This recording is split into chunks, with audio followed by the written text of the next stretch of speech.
Welcome to Pinagpalang Karanglan. This place is where God sent me and commissioned me to do the Great Commission. Hindi nyo kilala yung Karanglan at hindi rin naman siya ganun kasikat na lugar, but Karanglan is one of the municipalities of Nueva Ecija. In fact, this is a first-class municipality. Hindi siya katulad ng mga matunog na pangalan sa Nueva Ecija like Cabanatuan and San Jose City, but this place has so much to offer. But today, we will do water tubing. Water tubing is located in the Digdig River of Karanglan, Nueva Ecija. It's part of the Talavera River, specifically in Digdig area. At ito ay bago lamang at pinapakilala pa lang ito ng turismo ng Karanglan. So marami pang kailangang improve, pero pwede na nating subukan. So samahan nyo kami, let's give it a try. We want to thank the LGU of Karanglan for having us, the pastors, the missionaries, and some of the church members to have a relaxation day. And isa nga sa pinili at ang inoffer sa amin is to try the water tubing. Lakad-lakad ng konti para marating natin stasyon nila kung nasaan nandoon ang mga malalaking sandubida, mga lifesaver vests, and also the helmet. Dahil alam naman natin, mabato ang ilog na to, but very, very safe. Hindi lang water tubing ang pwedeng magawa dito. Actually, itong ilog na to, before the water tubing and before pandemic, nilanguyan namin to at dito namin ginawa ang kauna-unahang water baptism ng itinayo nating simbahan dito sa Nueva Ecija. Just make sure that we will leave no trace policy. Ibig sabihin, yung kalat mo o hindi mo kalat, kailangan mong linisin. Nasasayang ang isang magandang kalikasan sa isang burarang mamamayan.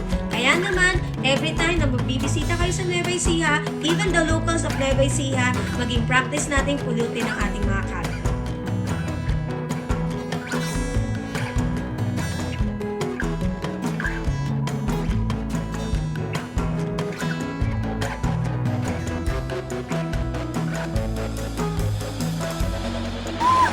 Ay, mauna na po yung ma'am.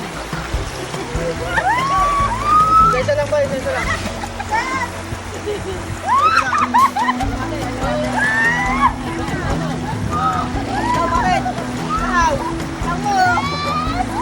Bitawan mo na, bitawan. Yan, pinakahuli na si...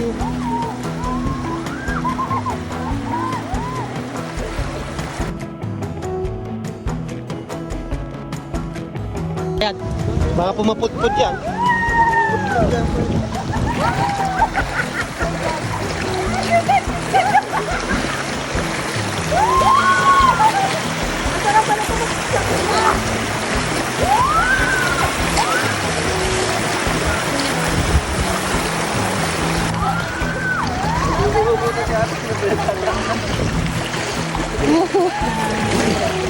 Hi!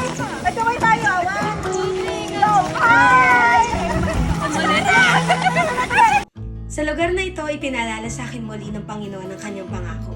Sabi niya sa Salmo 65:9, inaalagaan niyo ang lupa at dinidiligan ng ulan. Pinabubunga at pinatataba niyo ito. Ang mga ilog, o Diyos, ay patuloy niyong pinapaagos. Binibigyan niyo ng ani ang mga tao. Ganito ang itinakda ninyo. Hindi tayo nilikha ng Panginoon na ang kakambal ay kalungkutan at paghihinagpis. Nilikha niya tayo na may pag-ibig at kagalakan. Ang ating pagkakalayo sa Diyos ang nagbigay sa ating mga puso ng kalungkutan at kapaguran sa lahat ng bagay. Kaya tuloy, lagi tayo naghahanap ng kahit anong bagay na magbibigay sa atin ng comfort, peace, and relaxation. Pero sa huli, ang magbibigay lamang nito ay ang ating Panginoon. Mabuti na lamang nilikha ng Diyos na maganda ang mga bundok at ilog sapagkat pinapaalala ng mga ito sa atin ang dakilang pag-ibig ng Diyos sa ating lahat. Kaya hindi pa huli ang lahat sa ating buhay.